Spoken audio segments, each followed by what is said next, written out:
നമുക്ക് ഒരുപാട് തിരക്കുണ്ടാവും. മനുഷ്യൻ തിരക്ക് പിടിച്ച് ഓടിക്കൊണ്ടിരിക്കുന്ന സമയമല്ലേ. പക്ഷെ അതിലും വിലപ്പെട്ടതാണ് അതിനുള്ളിൽ കിടക്കുന്ന ജീവൻ. അത് ആരാന്ന് എനിക്ക് അറിയില്ല.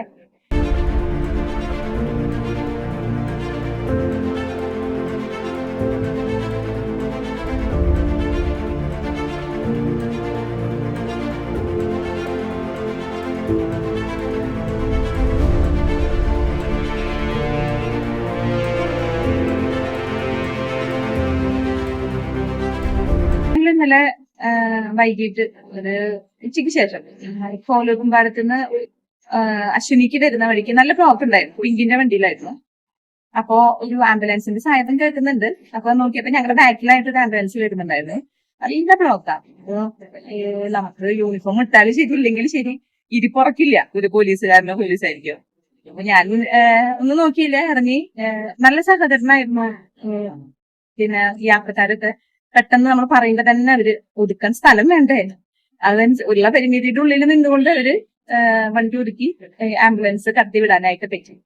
അതില് ആംബുലൻസിലെ ആളുകൾ നിന്ന് തന്നെ കോൺടാക്ട് ചെയ്തിരുന്നു. അത് മെഡി ഹബിന് വേറെ ഒരു ആംബുലൻസിന്റെ സർവീസ് ചെയ്യുന്ന ആളുകളാണ്. അപ്പൊ അവരാണ് അതിന്റെ ഉള്ളിൽ ഇരുന്നിട്ട് വീഡിയോ ഇടുന്നൊരു, അവരാണ് ഒരു സോഷ്യൽ മീഡിയയിൽ ഇട്ടുന്നത്. അത് ഇപ്പം നമുക്ക് ഒരുപാട് തിരക്കുണ്ടാവും. മനുഷ്യൻ തിരക്ക് പിടിച്ച് ഓടിക്കൊണ്ടിരിക്കുന്ന സമയമല്ലേ.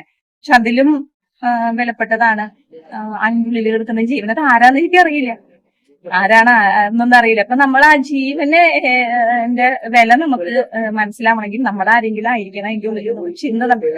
അത് പോലീസ് തന്നെയല്ല, പോലീസാണെങ്കിലും സിവിലിനാണെങ്കിലും ചെയ്യണം. അത് വഴി മാറി കൊടുക്കുക, വഴി മാറാനായിട്ട് പറ്റുക പറയാ. അതുകൊണ്ട് അതെല്ലാവരും അതറിയാവുന്നതുകൊണ്ട് ഇന്നലെ ആ വീഡിയോ ശരിക്കും കാണാം. എല്ലാവരും കറക്റ്റ് ആയിട്ട് പറയുമ്പോഴത്തേനും വഴിമാറി തന്നിട്ട് പറഞ്ഞു. ഇത് ആദ്യത്തെ അനുഭവമൊന്നുമല്ല, ഇഷ്ടം പോലെ. ഞാൻ മാത്രല്ല, കേരള പോലീസിൽ ഒരുപാട് ആളുകള് ഞങ്ങളുടെ കൂടെ ഇപ്പൊ വർക്ക് ചെയ്യുന്നവര്. കഴിഞ്ഞ ദിവസം തൃശ്ശൂർ റൂറൽ പോലീസിൽ ഒരു മണിയൻ തന്നെ ഒരു പോലീസുകാരൻ.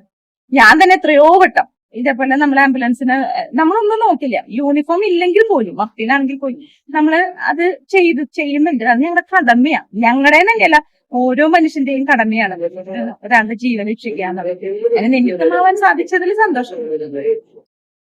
ഇതറിഞ്ഞ് ഞങ്ങളുടെ തൃശ്ശൂര് ACP സലീം സാറാണ്.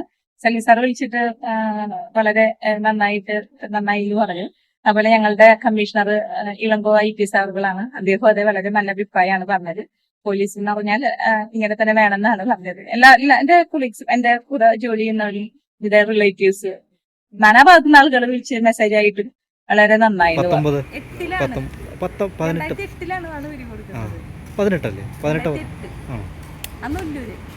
ഞാൻ ഉല്ലൂര് വർക്ക് ചെയ്യുന്ന സമയത്തായിരുന്നത്. 2008 മുടി മുറിച്ച് കൊടുക്കുന്നത് 19 കോവിഡിന് തൊട്ട് മുമ്പ്. അതാ നെഹ്റു ട്രോഫി വള്ളംകളിക്കൊക്കെ ഞാൻ പോയിരുന്നു. ആ ഒരു പീരീഡിലായിരുന്നു. അത് കഴിഞ്ഞിട്ടായിരുന്നു.